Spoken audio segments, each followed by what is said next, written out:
Selamat pagi untuk kita semua. Di sini saya dari sekolah SMP 1 Ignatius ingin melakukan sebuah tugas, yaitu membuat video edukasi tentang globalisasi. Sebelum itu, saya ingin memperkenalkan diri saya. Saya Jonathan Simatupang, kelas 94. Kita lanjut pembelajaran ini dengan tujuan untuk masyarakat mengetahui dampak-dampak globalisasi, dampak negatif dan positif, pengertian globalisasi, dan apa saja penyebab dari globalisasi. Di sini saya akan memberikan videonya. Silakan tonton. Jadi untuk kita semua, di sini saya akan menjelaskan apa itu globalisasi. Ya, globalisasi diartikan dalam dua kata, yaitu global, yaitu dunia, dan lisation, yaitu proses. Globalisasi dapat diartikan sebagai sebuah di mana proses batas-batas dalam suatu negara menjadi bertambah sempit karena adanya kemudahan dalam berinteraksi antar negara, baik perdagangan, gaya hidup, maupun interaksi lainnya. Globalisasi juga dapat diartikan suatu proses di mana semua penduduk di dunia ini bisa saling terhubung, bertukar segala sesuatu tanpa terikat batas wilayah dan kebangsaan, yaitu sebuah proses yang mendunia. Apa itu faktor-faktor yang terjadi di dalam globalisasi? 1. Perkembangan teknologi informasi dan komunikasi yang berperan penting dalam memudahkan kapanpun berada.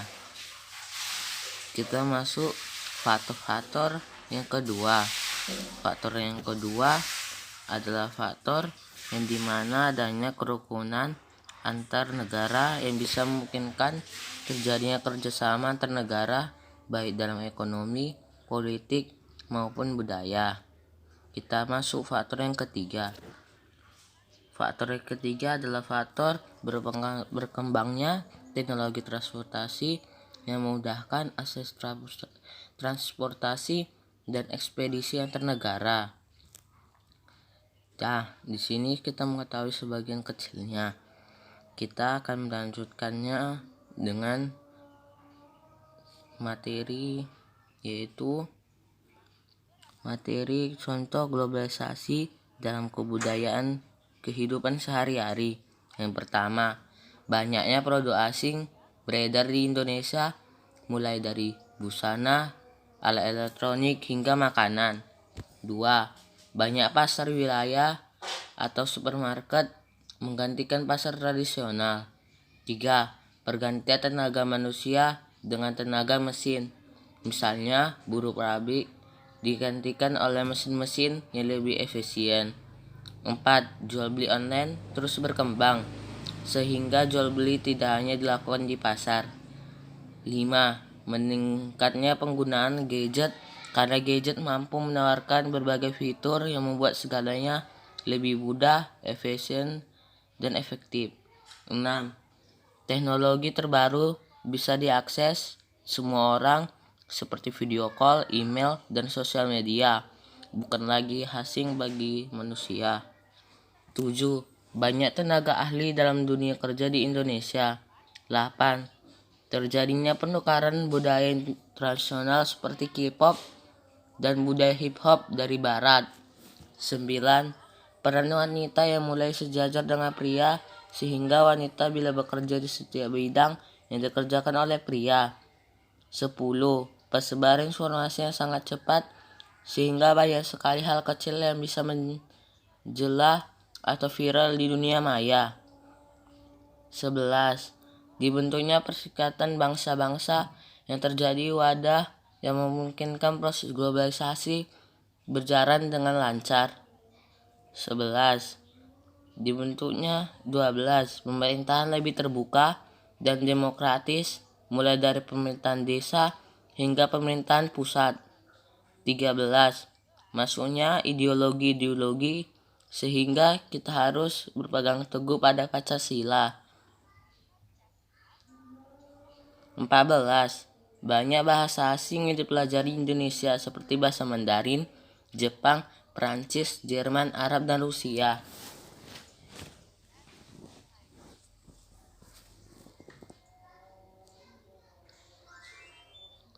Nah, kita sudah mengetahui dari globalisasi seperti pengertian, arti kata, dampak, dan contohnya. Di sini kita akan mempelajari contoh produk perdagangan di era globalisasi, yaitu busa batik dari Indonesia, karpet dari Bali, boneka dari Tiongkok, mobil dari Jepang, jam tangan dari Swiss, susu dari Selandia Baru.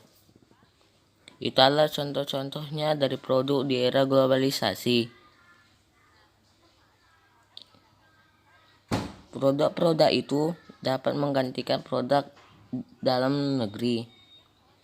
Nah, di sini kita akan mempelajari dampak positif globalisasi. Banyak. Yang pertama yaitu dampak dari meningkatnya etos kerja yang tinggi, suka bekerja keras, disiplin, mempunyai jiwa kemandirian dan rasional.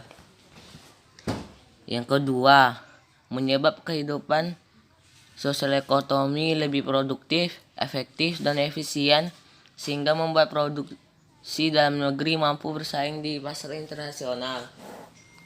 Yang ketiga, tingkat kehidupan yang lebih baik. Yang keempat, dapat memperoleh lebih banyak modal dan teknologi yang lebih baik. Yang kelima, meluasnya pasar untuk produk dalam negeri. Keenam, kemajuan di bidang teknologi, komunikasi, informasi, dan transportasi yang memudahkan kehidupan manusia. Yang ketujuh, mobilitas tinggi. Yang kedelapan, informasi dan ilmu pengetahuan menjadi mudah didapat. Yang kesembilan, berkembangnya industri pariwisata yang mampu menambah devisa. Yang kesepuluh, meningkatnya pembangunan dalam negeri.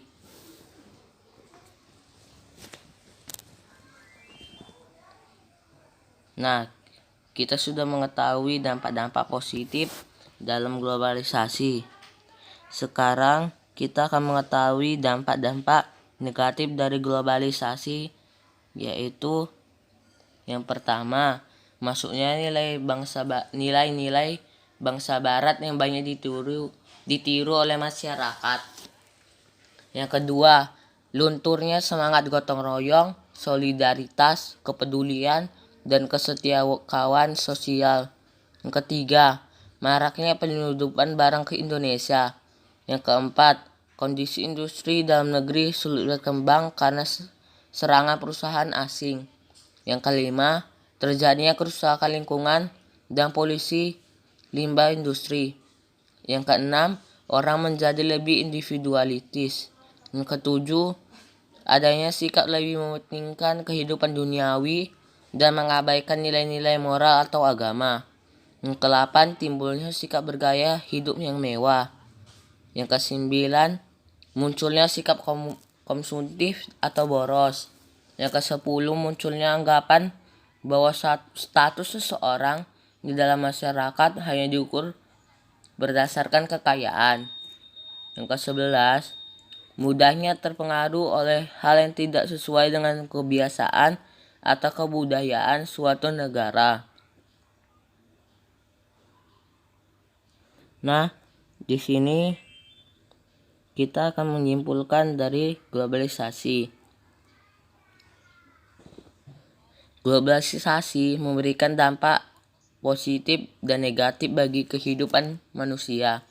Sebagai manusia yang bijak, kita harus dapat memilah apa yang kita dapat dari globalisasi. Kita harus lebih disiplin, kita harus memikirkan dampaknya untuk ke depan, untuk masa depan kita. Kita harus membuang jauh-jauh dampak negatif bagi kehidupan kita. Sekianlah hasil tugas saya. Jika ada kesalahan kata, mohon dimaafkan. Terima kasih.